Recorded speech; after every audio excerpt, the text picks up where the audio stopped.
welcome everyone this evening. It gives me great pleasure to welcome Vicky Margreen. Many of you will know Vicky, who's a senior lecturer here in the School of Humanities, who researches and lectures on 19th and 20th century literature and feminism and feminisms, indeed, and is currently preparing a book on Shooting with Firestone, about whom she's talking tonight. 45 minutes talk, 45 minutes discussion, quick and to the point questions and comments, so we can get in as many as possible. And without further ado, Vicky. Where's the further ado? Because we have an announcement, sorry. Oh, we have an announcement. No one's off there. I just want to quickly mention that in 2 days, on Thursday, Phil Stock and the School of Humanities will be hosting a wine reception and talk celebrating the book launch of 4 lecturers here. Kathy, Mark, Claire, and Robin, sorry. So they'll each be giving a short talk, followed by Q&A, and there will be free wine at 6, followed by the talks at 6:30. So please come, it'll be fun.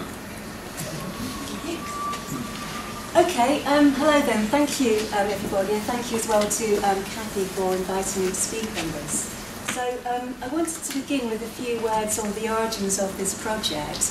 Basically, this time last year, I had absolutely no idea that I was ever going to be writing a book on Schuler and Firestone.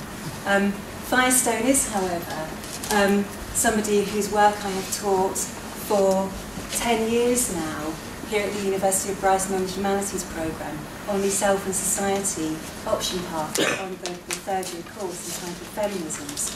And in fact, it was one of the students of the Feminisms group last year who pointed out to me that a publisher, Zero, had put out a call for papers asking for somebody to write a critical introduction to Schuler and Firestone's work. Now, just to give you a little bit of background, Firestone published The Dialectic of Sex in 1970, when Firestone was, I think, 25 years old. And Firestone was an activist, really a kind of leading activist in the burgeoning women's liberation movement of America. So she had set up a number of women's liberation groups in both New York and Chicago at that time. So her book is very much a book that comes out of the politics and the grassroots activism of that period.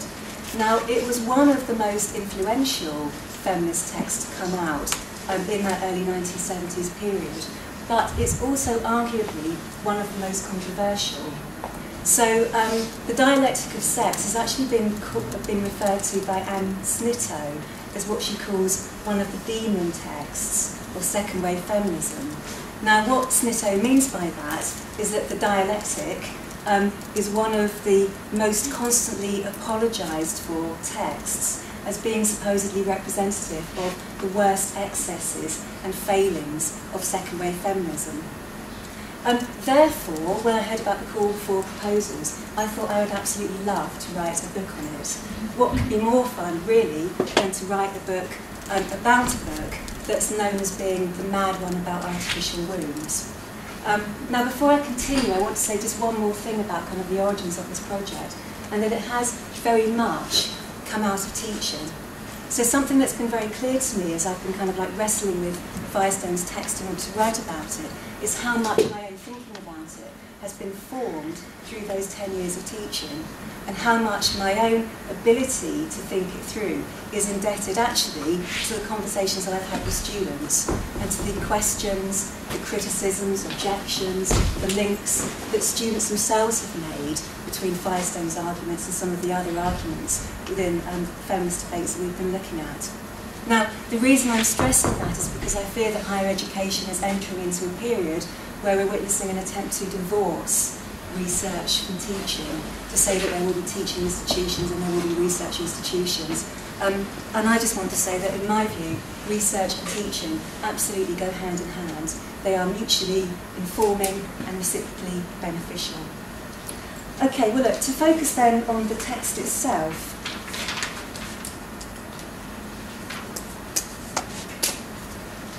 the core thesis of The Dialectic of Sex is that the cause of women's oppression lies in their reproductive biology, in the fact that it is women and not men who conceive, gestate and give birth to and nurture children. The Firestone, the contribution of women to the reproduction of human life is unequal to that of men. And this fundamental inequality, she thinks, has effects that ripple out across social life, producing societies that are characterised by male domination of women.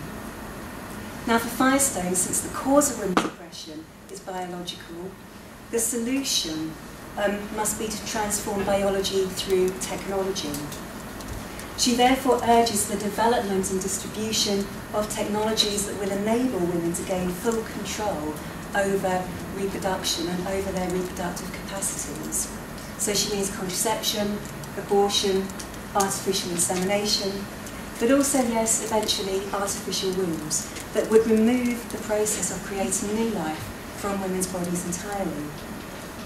In her post-revolutionary society, the patriarchal nuclear family will have been dismantled.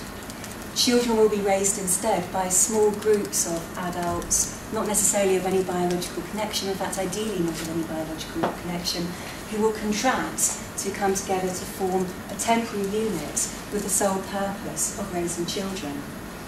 Resources will be distributed on the basis of need, divorced from one's role in reproduction, and indeed Firestone imagines that in a cybernetic future, alienated work will have been eliminated, freeing human beings up to pursue only that work that they deem to be personally and or socially useful. And because of this technological transformation of biology and of reproduction and of the biological unit, Firestone believes that anatomical sex will have, and now I'm quoting, ceased to matter culturally. So she imagines a kind of, I've forgotten the word, an androgynous future. And it's a future in which human beings have become free to embrace an unbounded polymorphous sexuality. Okay, I'm not going to be concentrating in my talk on Firestone's proposals for the post-revolutionary future. However, I am very, very happy to talk about them in the ensuing discussion. What I'm going to focus on in the talk is two of the most controversial aspects of Firestone's thesis. And by that I mean her thesis about the origin of women's oppression. So I think almost as a kind of methodological principle, one can distinguish Firestone's thesis, her causal account of women's oppression, how it comes about, from the proposals that she makes for redressing that. So my talk is going to concentrate on the former, but I'm very happy for the conversation to go on to the latter as well. Okay, so these two elements of the thesis, which I'm singling out as being perhaps most controversial in this quite controversial thesis, are as follows.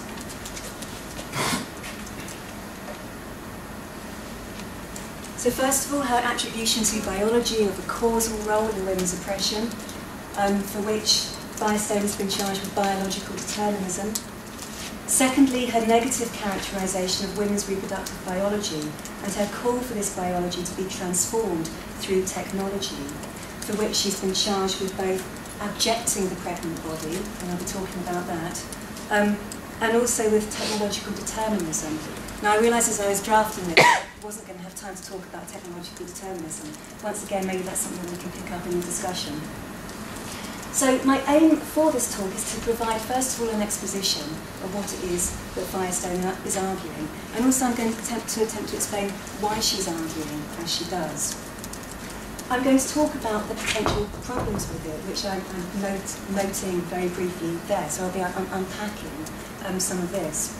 But I'm also going to offer a partial, or perhaps a qualified defence of Firestone. Okay, so claim one, biology is causative of women's oppression. So why does Firestone argue this?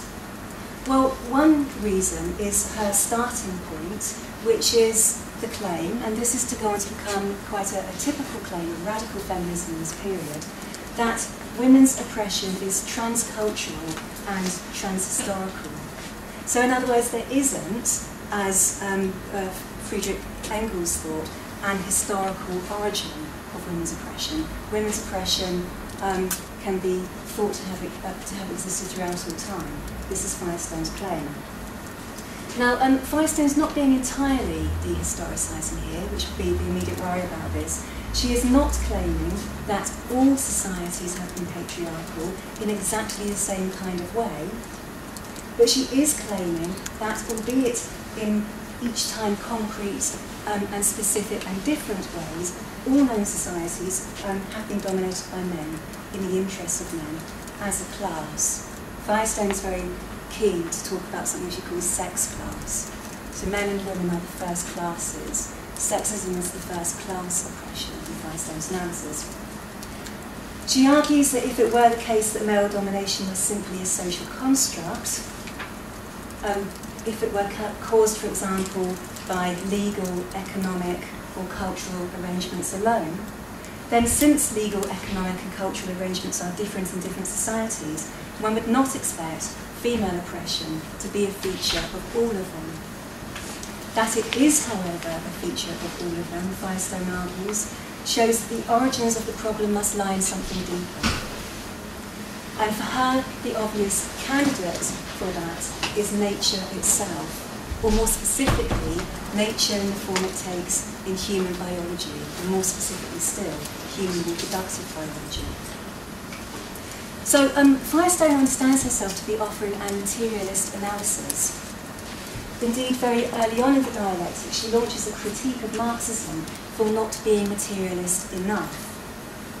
Marxism recognised that human consciousness arises from the concrete circumstances facing human beings in their attempt to maintain life, she says, but it focused too exclusively upon production, to the detriment of a consideration of reproduction. And for Firestone, production and reproduction are two sides of the same coin. They are inseparable aspects of the problem of sustaining life, and any theory, therefore, that fails to make central to its analysis issues of sex and procreation has therefore failed to start with the deepest material layer of human existence. So Firestone understands herself to be developing a materialist analysis that incorporates Marxism. Okay, so she's not histories of this period very often separate out radical feminism from socialist feminism. Firestone understands herself, whether one would agree with this characterisation is a different question, but she understands herself to be doing both, to be bringing both together. And actually, as an aside, I won't be defending the talk itself, I think Firestone's socialism is an under-considered aspect of her theory. So, for example, her defence of technology, her optimism about technology, is often misunderstood as being a kind of naive optimism that thinks, well, you know, technology is inherently a good thing, technology is going to make everything right. She's very, very clear that it's only technology in a socialist framework that has the liberatory potential that she believes it does. Okay, so she understands herself to be developing a materialist analysis that incorporates Marxism. And she calls for a revolution in production as well as in reproduction, and for a transition to socialism, or in her terms, a cybernetic socialism. So her fully developed materialist thesis is therefore as follows. Throughout most of human history, women have been at the, and I'm quoting here, continual mercy of their biology. Before the advent of reliable contraception or abortion, the post-pubescent female could expect to spend perhaps 30 years of her life, should she live that long, pregnant, giving birth to, or nursing small children. These facts, together with the protracted period of helplessness of human infants and their consequent need for care and supervision, entailed a severe curtailment of women's capacity to take part in the labour that produced food, resources and wealth. Because children were dependent upon women, women were therefore dependent upon men for the provision of things needed for physical survival. Although this division of labour is therefore driven by what she calls natural reproductive differences, it quickly, however, becomes reinforced through human actions. Firestone claims that men come to enjoy the dependence of women upon them and the power that follows in its consequence. They therefore seek to fortify and to extend this power, at first by reinforcing their domination over women, but soon by extending that domination wherever possible to other men. Men and women have been divided, she thinks, into two distinct classes by biology, producers and reproducers. But this fact in turn produces a psychological formation, a desire or a need for power, that leads to the incessant formation of further divisions of humanity into unequal classes, castes, or races. Now, Firestone actually claims, therefore, because of this idea that sexism is the first oppression and then generates subsequent oppressions, she actually claims that sexism causes racism. And she has a chapter on racism, which has been rightly highly criticised, I think. In Firestone's defence, one could say that she, perhaps more than many white feminists of the period, takes racism seriously, makes a serious attempt to think about it, and one could even say of her that in an attempt to think about racism and sexism as interlocking oppressions, that she's almost a kind of a precursor of intersectional thought. However, the problem with Firestone is that she posits sexism as being causative with racism. It's causally prior to racism, and therefore I think the danger is that politically it's seen as being somehow prior to or a more urgent cause than is racism. We might well say more about that. In this sense then, for Firestone, the oppression of women is natural. It's natural to the extent that it's rooted in a reproductive biology that for millennia it has not been within the power of human beings to control. Now, in starting with the matter of biology, as she sees it, Firestone made a daring and controversial move. In the traditions of feminist thought, feminists have typically shunned explanations of women's oppression that begin with biology, preferring instead to say that the problem is not with anatomical sex, but with constructions of gender, where the distinction is precisely one of nature versus culture.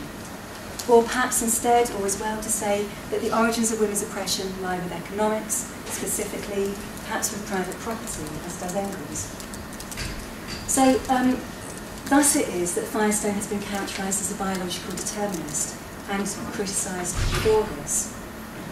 Now, in the course of writing this book, I've therefore had to think carefully about what exactly biological determinism is, and what, if anything, is wrong with it. So I myself have kind of like developed through an academic training that's led me to think that biological determinism is definitely wrong. So I've kind of had to pause to think about whether Firestone is a biological determinist, whether there are different sorts of biological determinism, and whether all forms of biological determinism are problematic. And if they are, whether the same problems apply to all forms of biological determinism. Okay, so this is actually an aspect of my thinking about Firestone that is probably the most provisional. So I'm actually very interested to hear what people think about this. Okay, so I've kind of like worked out a number of ways in which biological determinism might be thought to be a big problem.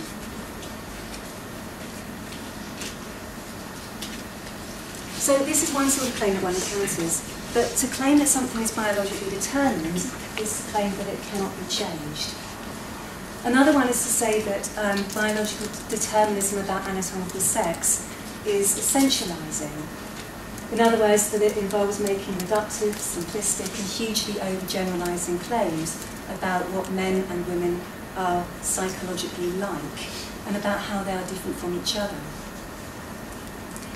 Another potential problem with biological determinism is that it's reductive. It prioritises simple causes in complex causal relationships. So, and as I say, this is the most provisional part of my thinking about Firestone. But I think at the moment I want to claim that number one here isn't really a problem for Firestone at all. Indeed, she shows that this claim is simply incorrect. Number two, I think, isn't much of a problem for her because she does not evince this particular kind of biological essentialism, of biological determinism, sorry. Three, I think, is a problem.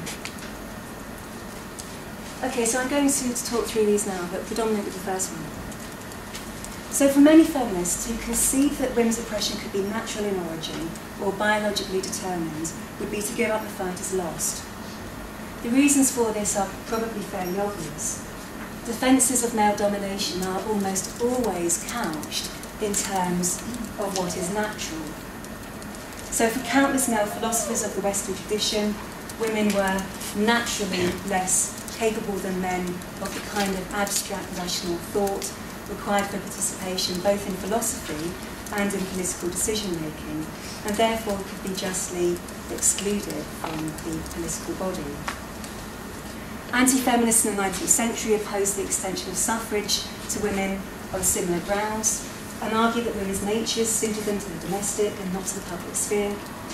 Even today, one hears that it's natural for women to be primarily responsible for childcare, or that the gender pay gap is natural, or at least reflects natural differences between men and women, or that the reason for the predominance of men in the higher echelons of almost all businesses and public organisations is also somehow reflecting something that's natural, and that nature, of course, cannot be changed.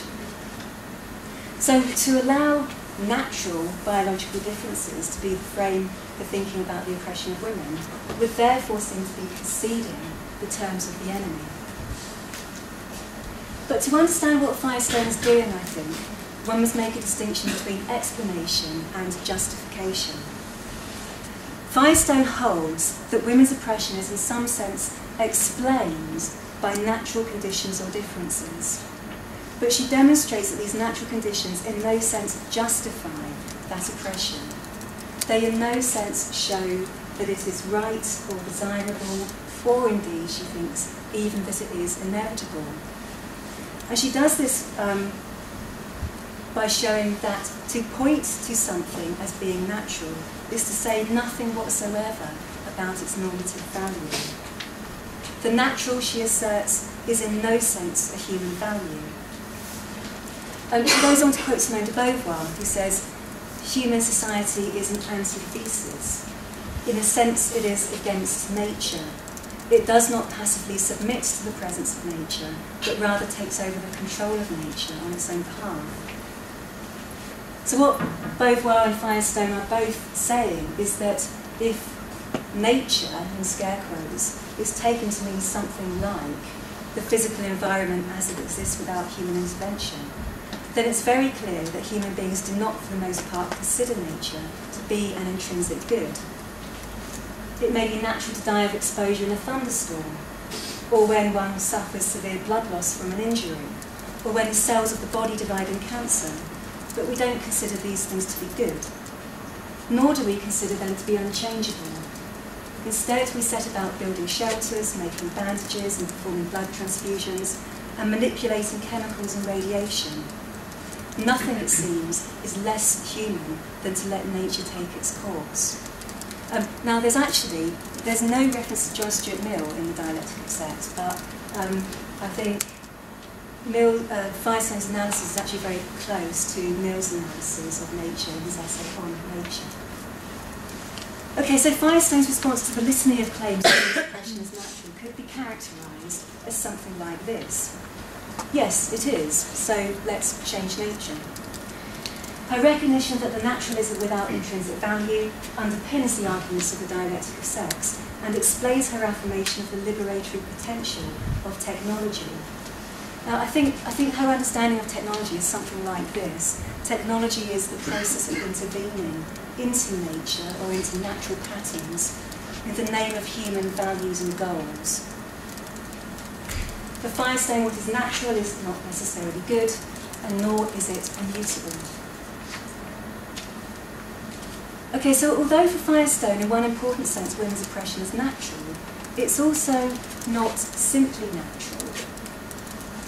It's not simply natural because it has always involved the fortification of a natural inequality, one rooted in reproduction, through the decisions that men have made to consolidate their position of power.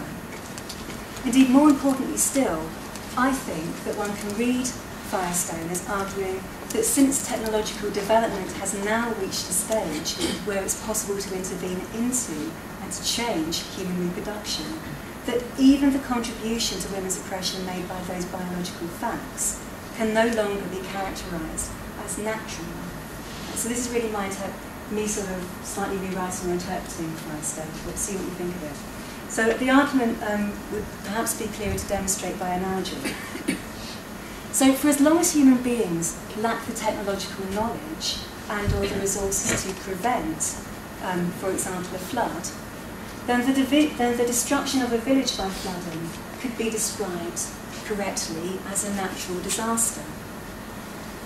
In a situation, however, in which the expertise exists to build dams and other flood defences, but this has not been done, or has not been done sufficiently well, then the flooding of the village can no longer be characterised as natural, since the disaster has come about as a result of human decisions, actions and inactions. So if nature means for Firestone something like that which lies outside of the scope of human control, then it may be true that for millennia human reproduction, and thus the sexual inequality she thinks it entails, have been natural. But in the late 20th century, with medical science having advanced to the point that it has, her claim is that reproduction and the inequality it spontaneously produces do now lie within our control. If that is so, then just like a village flooding, where the technology exists to prevent it, the continuation of sexual inequality is not natural, it is cultural and political, since it is the result of human decisions, actions and inactions. Now, I'm actually inclined to propose that Firestone's thesis can be most productively reread as a form of historical biological determinism. On this view, the argument becomes something like the following, that in the past, prior to the development of effective forms of human control over reproduction, women's role in reproduction led deterministically to societies dominated by men. That this produced economic and legal arrangements that worked in the interests of men, and cultural formations that worked ideologically to present male domination as justifiable, desirable, or at least inevitable. Those arrangements and social structures then assumed the power of perpetuating themselves independently of any contribution from the original causal factor, biology itself.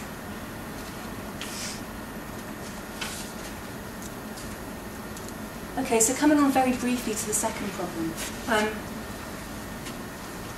I don't think that Firestone's biological determinism, I do think it's a form of biological determinism, is the same as other forms of feminist thinking that are called biologically determinist, and I think rightly criticised for that. She is not claiming, for example, that aggression is somehow hardwired into men in virtue of their anatomy or physiology. So she's not claiming that testosterone, for example, is a nasty hormone and makes men somehow essentially aggressive. Nor is she claiming that the character of male genitalia makes men somehow naturally psychologically disposed to rape. She has no truck, I think, with the idea that there are essential differences in character or psychology between men and women that might be explainable through anatomy or physiology. Although she talks about a masculine power psychology, she sees this as being a psychological formation that is conditioned into male children through their experiences in the patriarchal nuclear family. And she actually sees the way that she talks about the male child assuming a kind of precarious belief in his own superiority. She's clear, I think, that the male child's response, that response is one which is in a sense rational, that makes sense, given the context that the male child finds himself in. Problem 3. This one I think is a bit tougher for Firestone. I think the dialectic of sex does suffer from a kind of interpretive over-ambition. And I think that that's witnessed in the very, very reductive discussion of racism that I briefly alluded to earlier. Indeed, I think the dialectic of sex is perhaps an example of what thinkers following Jean-François Lyotard would call a meta-narrative.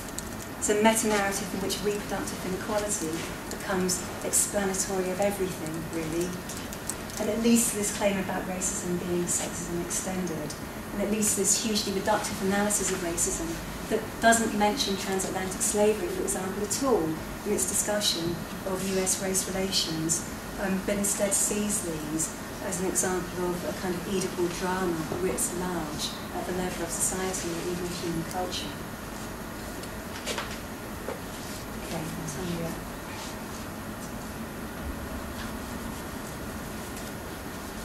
Okay, now I want to come on to another aspect. If the dialectic of sex is mostly remembered today for one thing besides its proposal for artificial wombs, it's in its infamous description of childbirth as being like shitting a pumpkin. In the distant past, Firestone writes, childbirth involved both agony and risk to life, and this was explicitly recognised. And women were admired, she says, in a limited way for enduring it. But in modern societies, a mystification of childbirth has taken hold, according to which its physical consequences are shrouded in a veil of sentiment, and women are obliged to adopt proper attitudes, as in, I didn't scream once. Natural childbirth, she writes, is only one more part of the reactionary hippie Rousseauian return to nature, and just as self-conscious. So she's writing against a tendency of the 60s counterculture to romanticise nature. In her view, that romanticisation of nature, which then entails a kind of anti-technology position, is dangerous, sentimentalising rubbish. Let me say it bluntly, she says, pregnancy is barbaric. Okay, so this claim, pregnancy is barbaric, is another hugely controversial aspect of Feinstein's thesis, which I want to think through a little bit. Why does she say this? Well, much of her objection to pregnancy has to do with the facts of physical suffering and pain. Childbirth hurts, she writes, and it isn't good for you. But other passages of the text reveal that something else is going on here too. In a passage that's somewhat curious, not least for its apparent valorisation of natural reactions over learned ones, she writes the following.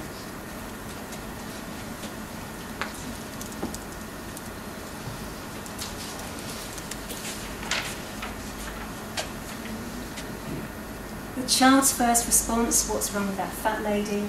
The husband's guilty wailing of sexual desire, the woman's tears in front of the mirror at 8 months. All our gut reactions, not to be dismissed as cultural habits. Okay, so evidently the issue here is not simply the pain and danger of childbirth. The suggestion seems to be that an intuitive and almost aesthetic aversion to the pregnant body that Firestone asserts is shared by men, women and children alike is revealing of something fundamentally important. What this is supposed to be is clarified in the next sentence. Pregnancy is the temporary deformation of the body of the individual for the sake of the species. Okay. I think language here is worthwhile paying attention to. Deformation. To deform is to make misshapen, to bend something out of its true or its correct shape. Now this deformation afflicts the individual for the sake of the species. Precisely what the idea is here becomes clear, I think, only if we understand the influence upon Firestone of Simone de Beauvoir, to whom she dedicates the dialectic of sex. Now Beauvoir's own discussion of women's reproductive biology in The Second Sex occurs in an early section of the book, where she is going through a number of proposed determinants of women's inferior social position in order to demonstrate that none of them are in fact determinants at all. So Beauvoir's discussion of pregnancy and childbirth occurs in a chapter with the misleadingly neutral and objective-sounding title, The Data of Biology. Now the purport of Beauvoir's account here is that their reproductive functions make women the victim of the species. The basic idea is that there exists a conflict between the needs of the particular individual and the needs of the species to which they belong. Evolution has it that the species needs the individual to procreate, but this may come at a cost to the individual themselves, either in terms of physical health, or in the case of human beings, in terms of interfering with their life goals and their capacity to determine those goals for themselves. The individual cost of species perpetuation is not, however, she thinks, borne equally by men and women. Beauvoir's judgment is stark. Women are sacrificed in this conflict by their biologies. A woman's reproductive system afflicts her as a series of crises which work against her individual interests and against her human interests, in Beauvoir's terms, at almost every stage of her life. So she proceeds to prove this, or to attempt to prove this, by cataloguing the physical and emotional ailments associated with menarche, menstruation, conception, pregnancy, childbirth, lactation, and menopause. Of fertilisation, Beauvoir writes, first violated, the female is then alienated. She becomes in part another than herself. She consistently depicts the growing embryo as a parasitic and alien presence that drains the woman of vital nutrients and strength. She says gestation is a fatiguing task of no individual benefit to the woman. And she understands miscarriage and morning sickness as more or less successful rebellions against, quote, the invading species. On childbirth, she observes that, quote, the infant in being born may kill its mother or leave her with a chronic ailment. And she describes breastfeeding as a tiring service in which the mother feeds the newborn from the resources of her own vitality. Okay, so I could have given you numerous other examples, but throughout this discussion, Beauvoir's point is to establish that in enduring what she describes as the trials of pregnancy, birth and breastfeeding, a woman's body almost ceases to be her own. It is hijacked by the species for the assertion of the species' own claims. The words that Beauvoir uses most frequently to describe a woman's role in reproduction are violation and alienation, expressing on the one hand a sense of the rupturing of bodily integrity, think about this idea of deformation, and on the other, the estrangement or expropriation of one's body from oneself. So, as hopefully that detail into Beauvoir shows, when Firestone characterises pregnancy as the temporary deformation of the body of the individual for the sake of the species, she is, I think, surely channeling Beauvoir. Neither Firestone nor Beauvoir can see the pregnant body as just one form that a woman's body may take, and they certainly cannot see it in a positive light. Instead, for them, it has about it the character of distortion and aberration. Its meaning is that the woman has fallen victim to the species. Okay, so once again, we can see here how out of sync, in many ways, Firestone was with developments in mainstream feminism. She was writing at a time when radical feminists were increasingly celebrating women's biology, and particularly their reproductive biology, as the source of power and of distinctively feminine values. The radical feminist Jane Alpert, for example, published in 1974 her manifesto called Mother Right and New Feminist Theory. Now, in this, Alpert praises Firestone for her account of sex oppression as being fundamental to all oppressions, but she writes that Firestone's analysis of biology is deficient, since it fails to recognise that, quote, female biology is the basis of women's powers.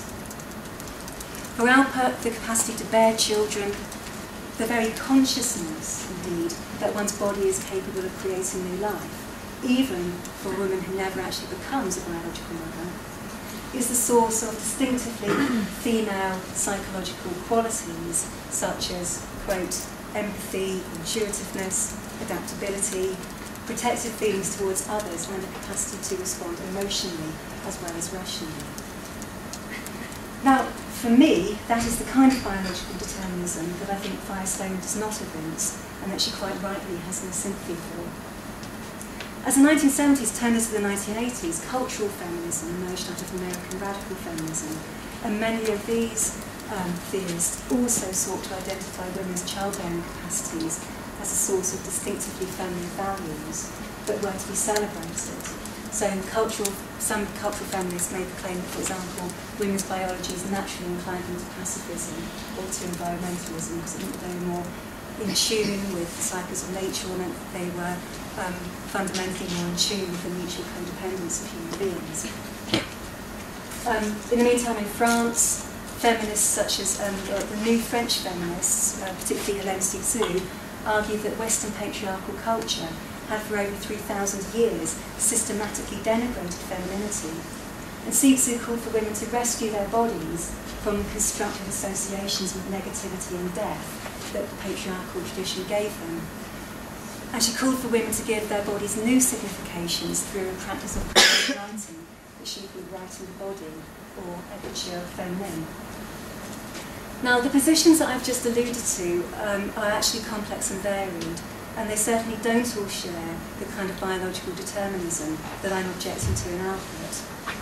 But they are linked by a call to reassess women's embodiment outside of a framework established by patriarchal culture. From this perspective, from within this perspective, both Firestone and Beauvoir can be criticised for failing to do this. Now, there are various versions of this criticism. For some, both Beauvoir and Firestone are guilty of abjecting the female body, and especially the female pregnant body.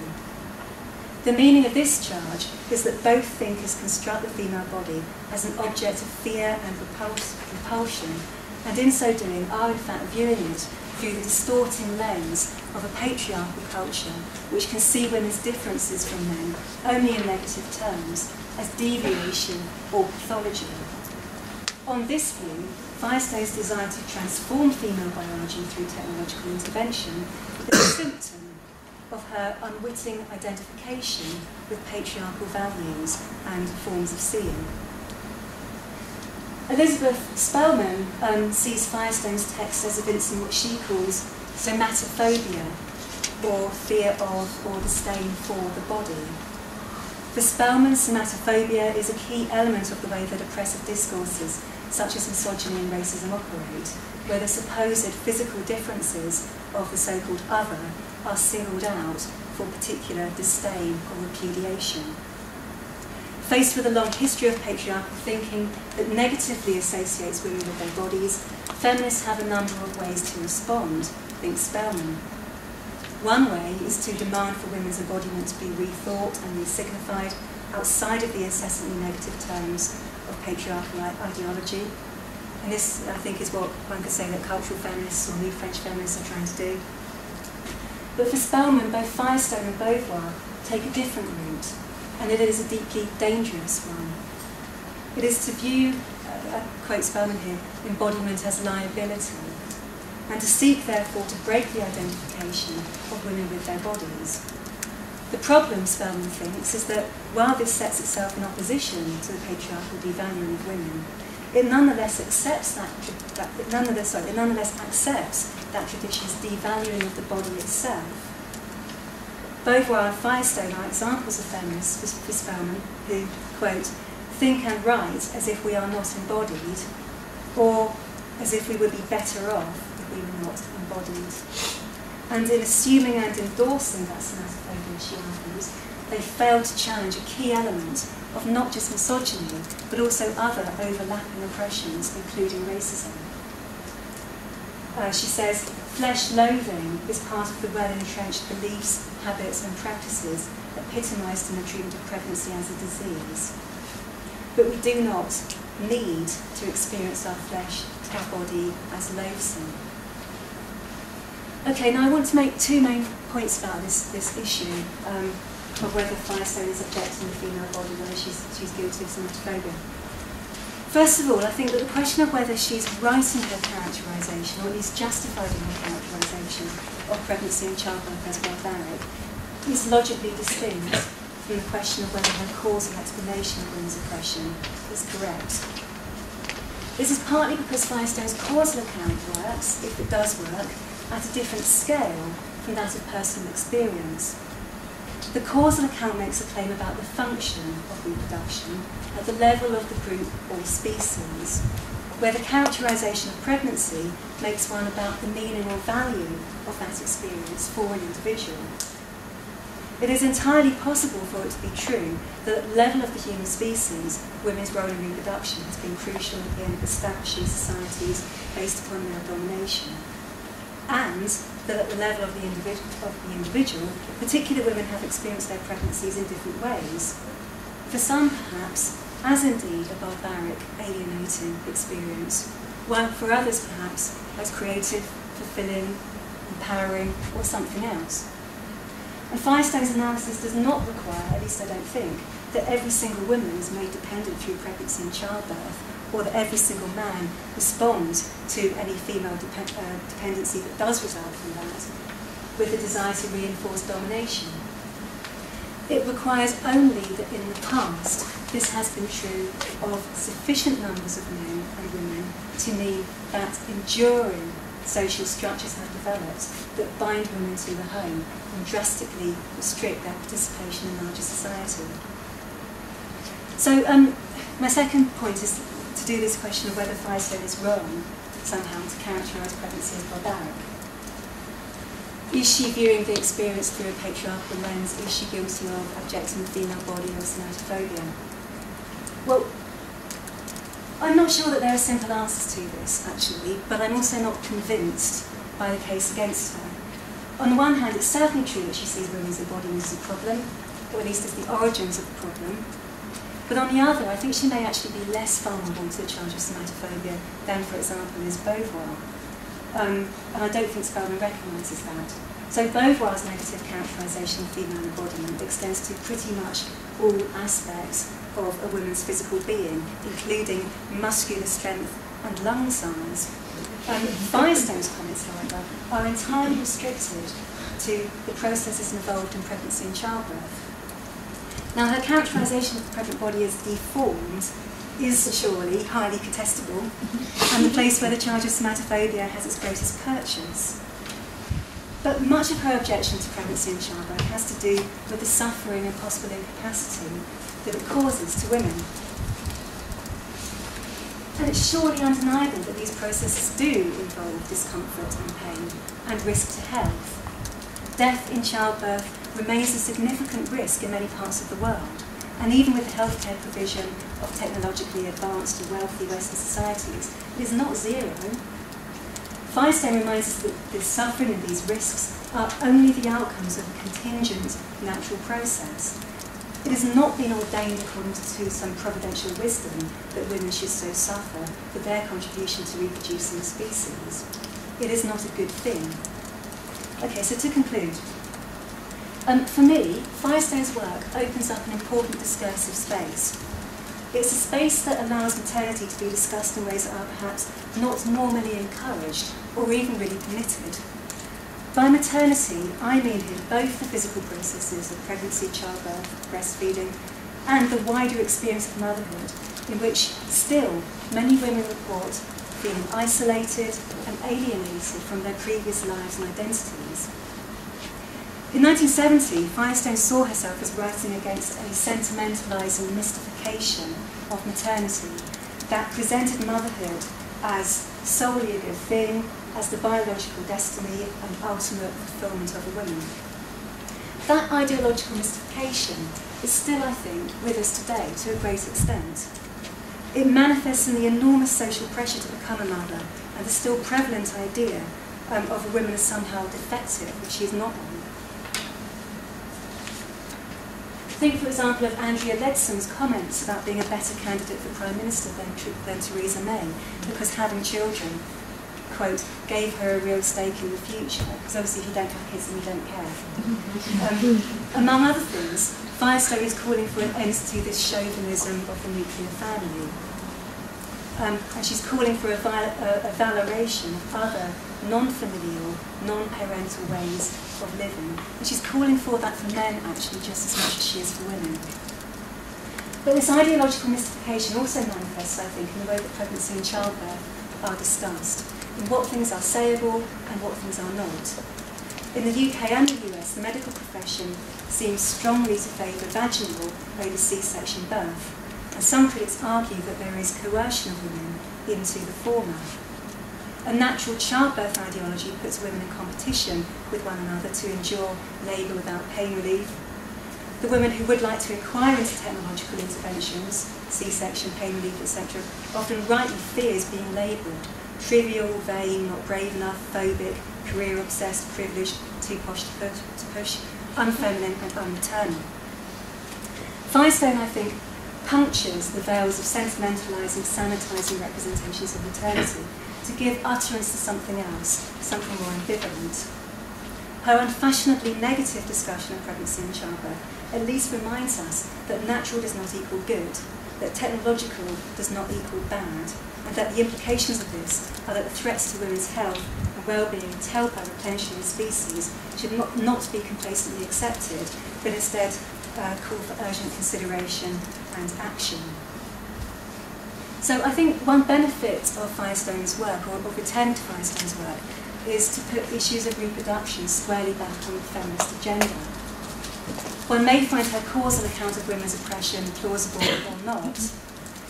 Even if one does find it plausible, that it is distinct from the question of whether her proposed solution. So, even if one does find it plausible, that's distinct from the question of whether her proposed solutions are the right ones. So Firestone seems to think that a problem biological in origins requires a technological transformation of that biology as its solution, up to and including artificial wombs. But perhaps it does not.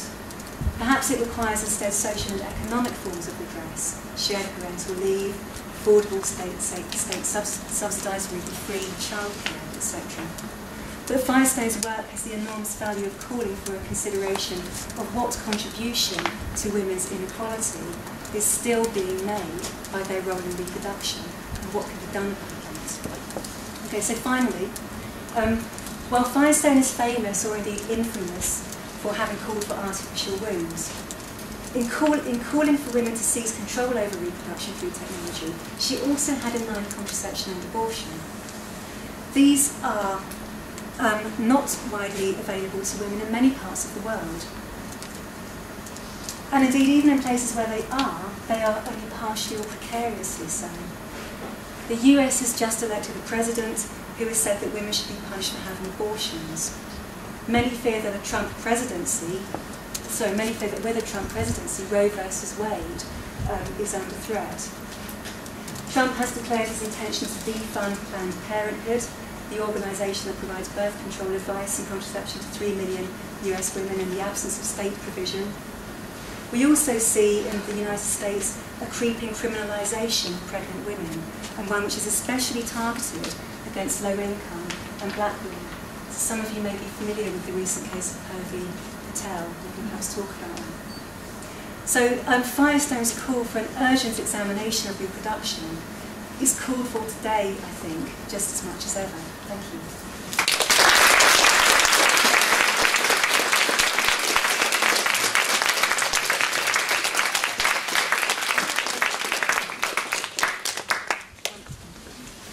Cool.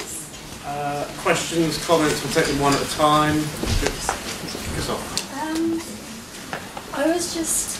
I don't know how to word this as a question because I have a lot of thoughts about it, but, you know, as you're saying, a huge part of second wave feminism is that it's like biological determinism and essentialism is alienating, and especially to queer bodies it's alienating because it implies that being a woman is having female anatomy. But I was just thinking that, like, the kind of anxiety Firestone has is similar to what queer theory would say, that, like, queer bodies are demonized and turned into monsters because of this fear of not having a reproductive society, which is like what most queer theorists say is like the big thing, the big fear around like embracing queerness or whatever. So kind of, to me, it's just like if it was more to do with embracing biological choice, not biological choice, embracing technology to do with reproductive things, like not just that women can get abortions and can have birth controls, or there could be artificial wombs, but that, you know, we weren't just imagining that women were the people that were having, like, because men can have babies. It's more just like, I think it might be the detriment of the argument for biological determinism, because if it just was more towards embracing technology and abandoning kind of these ideas that these are set, then this inequality being that women are made to do this thing, it kind of, I don't know, I just feel like they have the same, I'm finding it really difficult. It's like embracing the technology but ditching like essentialism, because they have the same ideas and they're just basically being like, we don't need to be entirely reproductive society. Yeah. Like, women don't need to be reproductive, queer people don't need to be reproductive. But then, obviously, she's saying that it's kind of natural that women are unequal to men. I just was wondering if you had any thoughts of, like, how that could work together. I think I follow, but if it becomes obvious in my answer that I don't, then let me know. I'll try again. But so first of all, this is a really, really big problem with Firestone. She totally assumes when she speaks about women that it's straightforward who she's talking about. And implicitly, she's talking about women who are born with wombs. So there's no recognition of trans women. There's not even any beginnings of a recognition that women might be people who don't have wombs. Yeah. And that speaks to a much more general problem with Firestone, which is that she assumes that woman is a unitary category, a unitary subject. Okay, so yes, first of all, this is a really, really big problem. So what one has to do, therefore, is to think, okay, what would happen to Firestone's, what are the implications for Firestone's theory for trans women, for example? I think one answer is that Firestone sees herself as accounting for the various forms of oppression that trans women would suffer. So both as women, in the sense of misogyny and sexism, but also a specific oppression of trans women as trans women. The second part of what you're saying, I think, is that what Firestone is calling for is the equal valorisation of non-reproductive lifestyles, and to that extent what she's calling for would alleviate much of the oppression and pressure on queer lives. Is that what you were... Yeah, I just think if it didn't start with an argument that would maybe alienate other people, it would have the same kind of weight in that argument of being like, that just the anybody having access to technology that isn't intrinsically natural when it comes to reproductive or sexual health, like that would help loads of people. But I think just, there's this, and there's like the fact that a lot of kind of radical feminism gets a bad rep for the fact that some radical feminists think that trans women are trying to are like men being misogynistic and trying to infiltrate women's lives, but more just I think that this argument could be used in a broader context if it didn't start in a way that, but then at the same time it's a second wave text, so you can't go change it. So you want to sort of like ditch the causal explanation and instead focus upon the call for a culture that doesn't value reproductive lifestyles over non-reproductive lifestyles, but does value technology as something which is potentially transforming people's lives. So that, for example, the response to somebody that's undergone gender reassignment surgery wouldn't be, oh, well, that's unnatural, because Firestone has demonstrated that nature is of no intrinsic value. Yeah.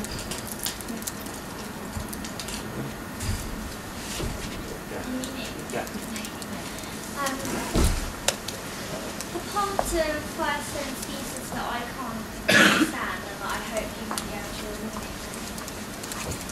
If we accept her first point, which is that our biology divides humans into two different classes, and that kind of pushes them towards doing reproductive work and reproductive work. That makes sense to me, but why is it that reproductive work has been culturally or socially seen as the less important one, and therefore all of the other kind of constructs of sexism seem to have come from that? She doesn't seem to explain, maybe I've missed it, she doesn't seem to explain why it was inevitable that we should choose that one as the least important. Well, I think with Firestone it's an argument about dependency. So children are dependent upon women. That means that women become dependent upon men. So Firestone wants to say that that relationship of dependency already sets up a kind of inequality. And that inequality is then seized upon by men and reinforced and fortified. I think that there may be a problem for her there, because one could say, why should dependency produce that response? Exactly, that's what I mean. Why could it not, I'm not saying I want this, but why could it not be the men are doing all of this affection, food and such for the woman, therefore she's more powerful.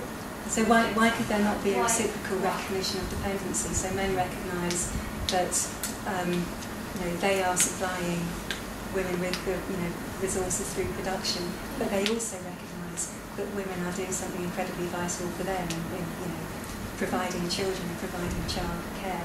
So why could there not be a reciprocal recognition of dependency and an equal valuing of that division of labour?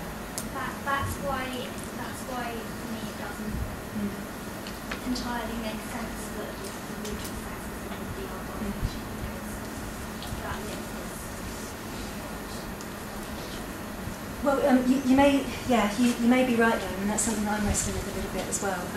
Firestone, there is a way of answering that question, but Firestone actually explicitly rejects it, and the way of answering that question is via Engels.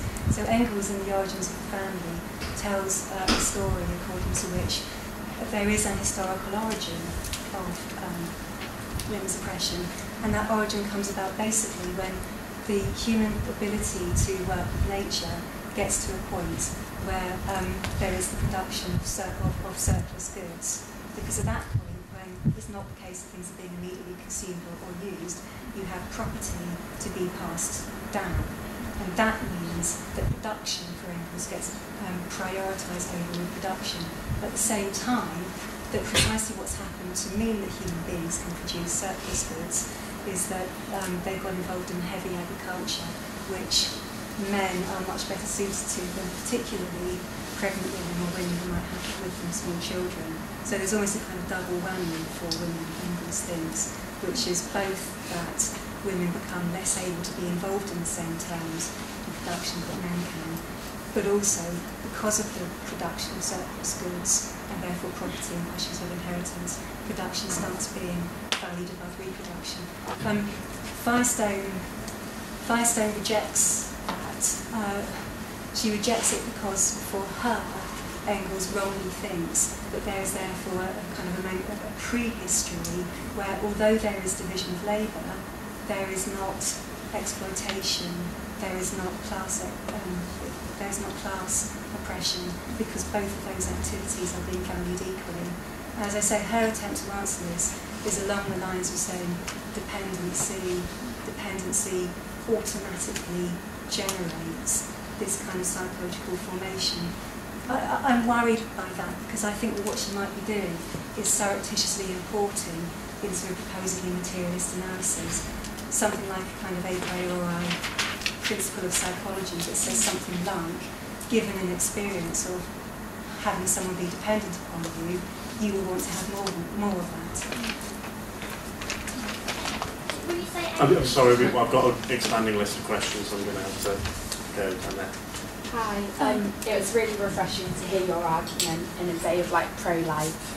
And my question is, in an age of neoliberalism, where it has no quality of character and it advocates no gender discrimination, do you think on some level we need to recuperate a sense of flesh-loathing to actually move forward in feminism? I'm not sure. I'm sorry. I'm not sure I understand. Can you? Why would we need to bring back flesh-loathing?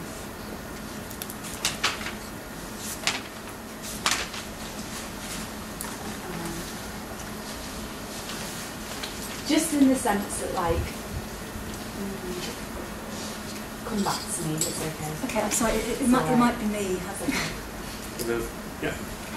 I just wondered about the potential reproductive labour future of the shared economy of labour, and what the impetus for men who have gained this sense of power and this sort of self-perpetuating idea of power that they enjoy or is useful to them in some way. What on earth would be the catalyst for them accepting this? Especially because of the whole thing about lineage and passing a lineage, and the only reason men become involved in perpetual ritual is because they're interested in carrying on their line.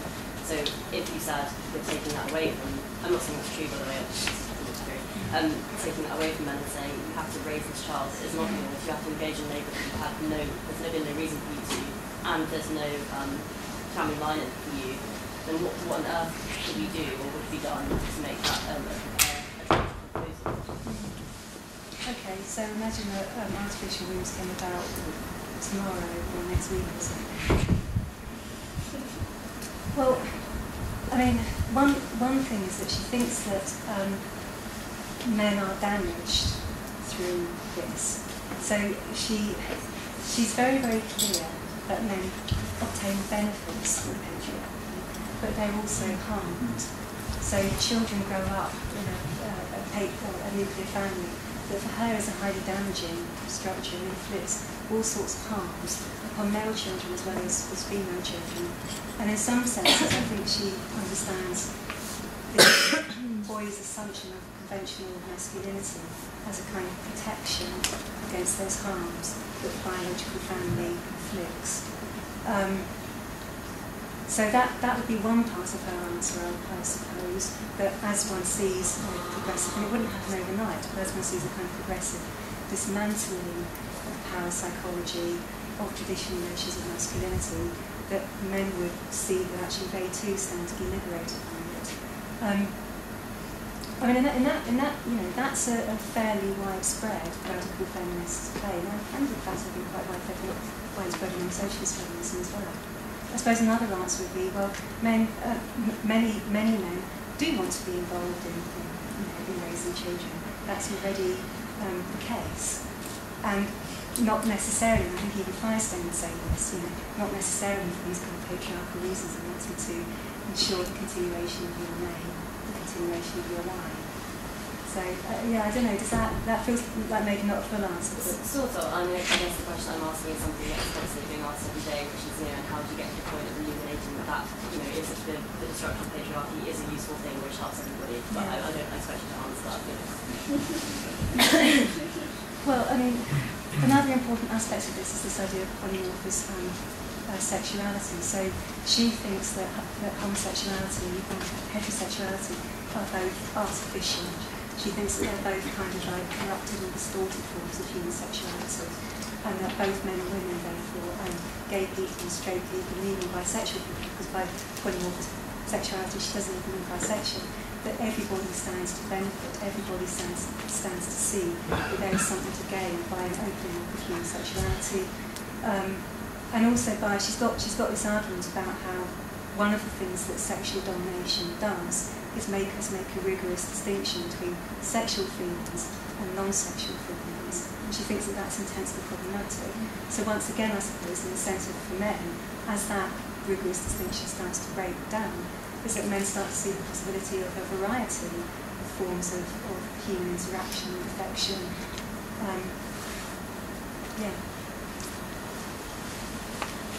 I was wondering if the problems she describes with pregnancy seem to fit fairly neatly within the body hacking movement, which kind of sees the human body as a not incomplete but imperfect thing that we should change when necessary, or even as much as possible, in order to better suit the environment that we live in. It kind of incorporates a lot of cybernetic stuff, but also abortion rights, etc., right? The body is something that is to be manipulated by us, that we have kind of sovereignty over our body. Do you think that is a reasonable interpretation of that? I mean, to be perfectly honest, I hadn't heard of body hacking, but from the way that you just described it, yes. I can't initially think of why Firestone would object to the characterisation of that position that you just offered. What follows from that for you? I mean, are there problems with body hacking, or is that something that you would subscribe to?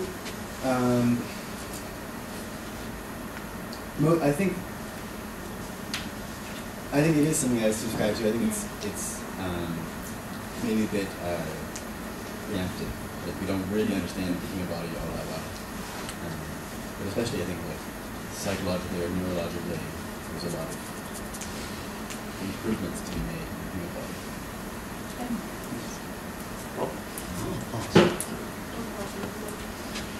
Then Marina.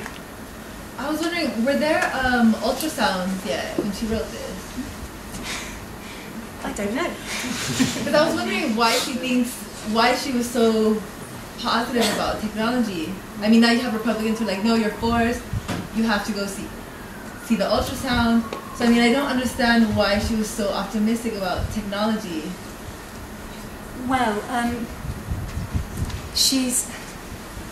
not sure it is the case that she's optimistic about technology, and it comes back to this thing about the socialist context for her. So her discussion of technology is very interesting, because she's certainly not a kind of naive champion of technology.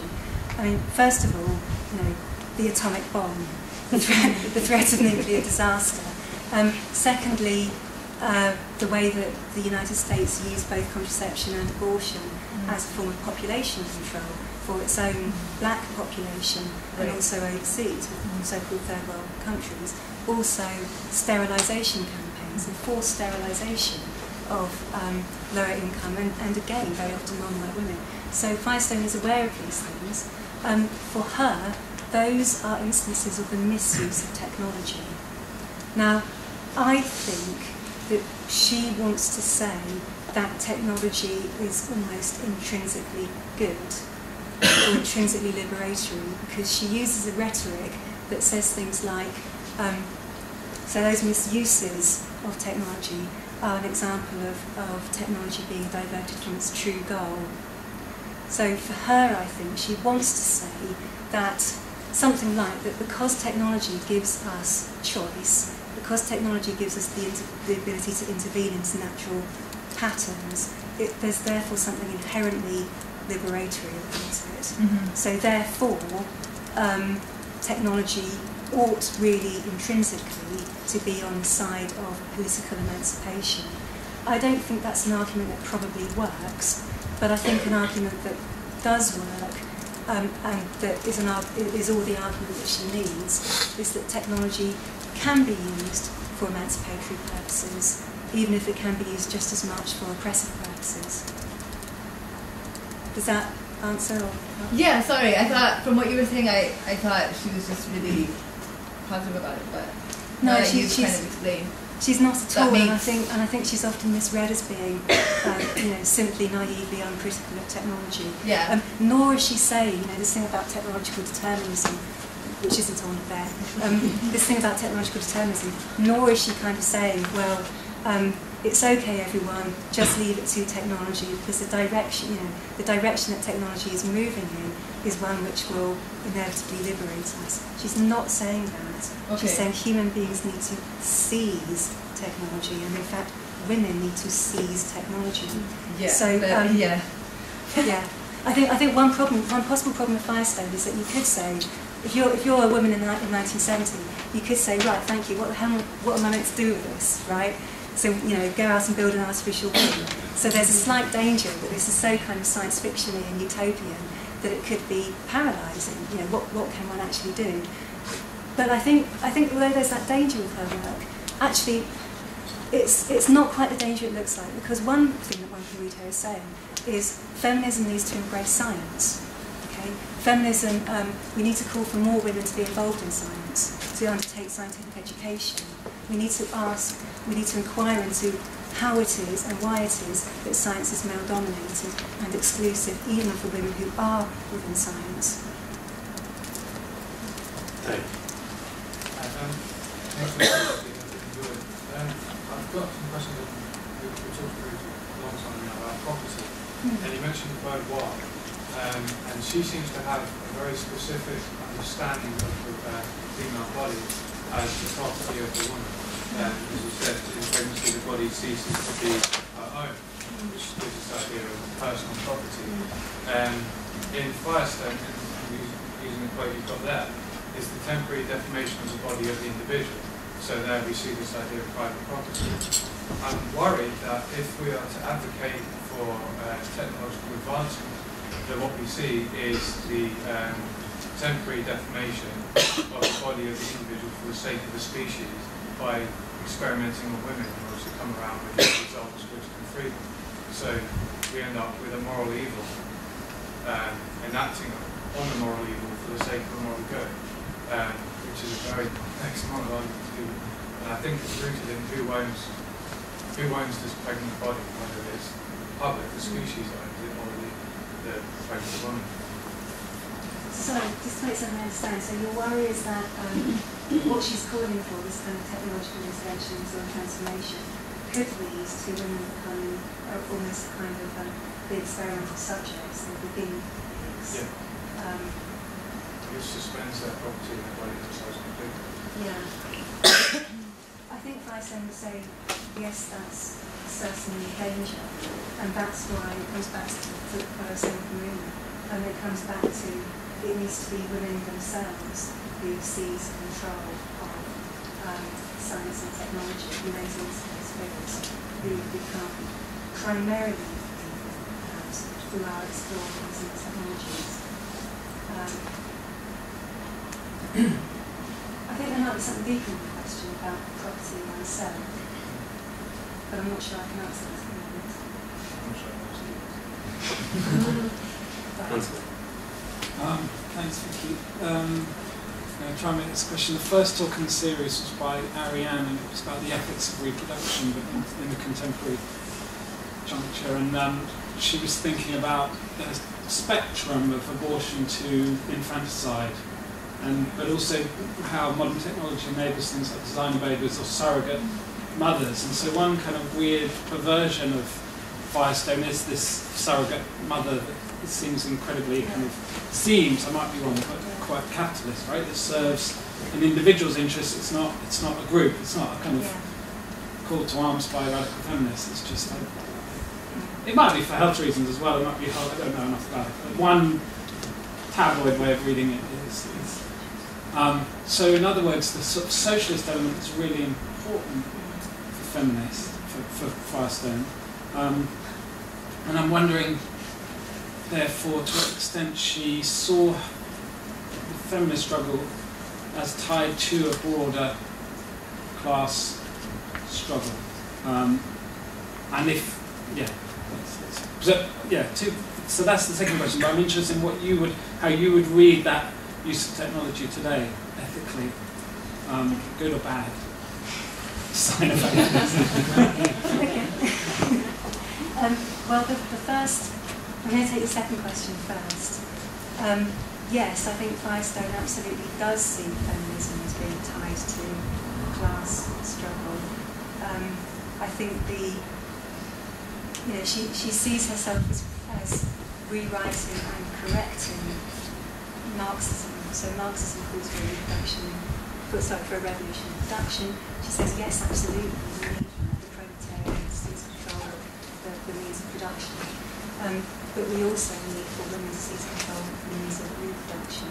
So it's central, I think, to her, and it's the only thing that makes the claims about technology viable, because without that, the socialist framework that is about removing the idea of property in people, then we do end up in a kind of technological dystopia that people fear, and several people also questions have been about. I've also been just reading a little bit about Firestone as an activist, and apparently she was quite angry with other women in the women's liberation movement for not seeing feminism as being tied to the struggle against other oppressions, class oppression, racism as well. So she was very angry at women within the movement who, in her view, wanted to make it a movement about advancing already relatively wealthy women and not about a wholesale transformation of society for all. The question about surrogacy and IVF, I haven't written a chapter yet, and I will answer slightly more. I think, I haven't written a chapter yet, it's exactly what I'm coming to think about now. But my initial thoughts are these. I don't think surrogacy is the kind of technological transformation that she was calling for, because what that does is it doesn't remove all the problems that she's talking about from a woman's body, it transfers them into the body of a woman who is economically disempowered. So it's not really achieving any of the things that she wants this technological transformation of biology to achieve. It's not removing biological burden from women. It's not collectivising reproduction, which is what she wants to happen. It's privatising it. And it's continuing this logic of the commodity, whereby one is encouraged to believe that we can have property in other people, that we can purchase things that other people and other people's bodies might be commodities for you. And I suspect, I'm also sort of wanting to think about IVF in relationship to this. I suspect that she would also think that what we have now in terms of IVF is intensely problematic, because once again, it's not actually removing the reproductive burden from women, it's intensifying it. And if you read accounts of IVF, there are alarmingly high proportions of suicide attempts. The physical, the emotional burdens of IVF on a woman, or on both partners, are enormous, or the emotional burdens on both partners, but the physical and emotional on the woman is enormous, and it represents, I think, an intensification and loss of alleviation of what Firestone is worried about. Tim? I was thinking about this in relation to Donna Haraway and I was thinking that it's interesting thinking if Firestone is calling for women to seize technology, then maybe the contrast with the Cyborg Manifesto is something like Haraway, women have already been seized by technology, and so the cyborg becomes this figure which needs to it's an aspirational figure for Haraway. It's like a political subject which we can look towards and kind of enact, but it's also something that we live in the here and now, and is lived by all sorts of women, typically for Haraway, in all sorts of different parts of the world, from like third world labour through to kind of homework economy and the feminisation of labour. So I wondered whether, one of the contrasts could be that one of the limits of Firestone maybe is that she's not, there's a 10 or 15 year difference between the two texts coming out, I suppose, but maybe she doesn't see the implications of technology in people's lives already. And there's other interesting contrasts, like for Haraway, the cyborg is it's a monstrosity. Bestial, and the kind of the liberation of sexual desire as well. For Haraway, it's almost like bestiality she wants to talk about. So there's almost an appropriation and an affirmation of this monstrous figure of the cyborg as the thing that we are at the moment. It's not, it's not even the thing that we need to. It's not a technology we seize, but it's the technology that we've become. So we need to realise that and then maximise its kind of the way that it plays through the circuits of contemporary neoliberal logistical capitalism. But maybe there's a limit in Haraway. This isn't really a question, but maybe there's a limit in Haraway around her idea that technology isn't a thing which is already fully saturated in women's lives.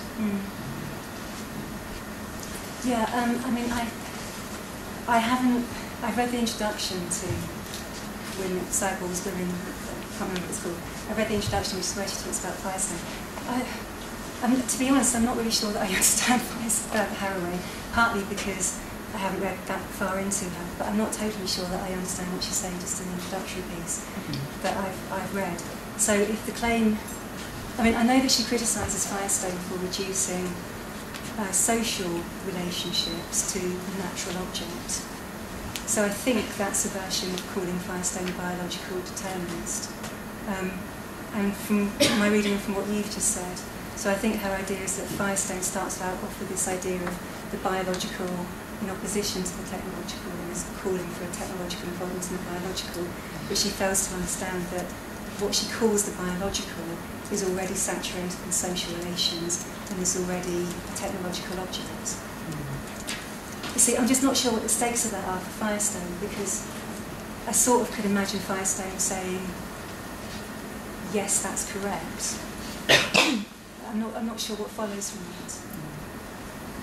I suppose it changes the politics that you think can be enacted in. Yeah, I think it changes the kind of political project that you're involved in. And I think it's a subtle distinction about like the affirmation of what we have already, rather than the thing which we're desiring and need to. But it also, I think, it affirms various forms of. It makes forms of oppression things which can be reappropriated rather than things which are simply oppressive. So maybe there's more of a potential there, but I'm not sure. This is just.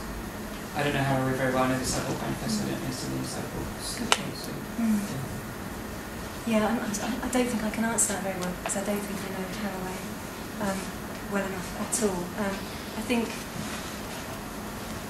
from what I read about what she has to say about Firestone, she's very worried that Firestone is opening us up to a kind of technological dystopia. And for reasons that I've already sort of gestured to a little bit, I don't think that's right. If Haraway's critique of Firestone is what I think it is, I think Haraway may have misunderstood Firestone. But that's all very tentative. We have run out of time. This is a quick reminder that the next talk is on the 6th of December, and that's Connie Vector speaking about complicity in politics. Very shortly, we will go and hack our bodies in the wagon horses, as per custom. But first, I'd like to thank Vicky for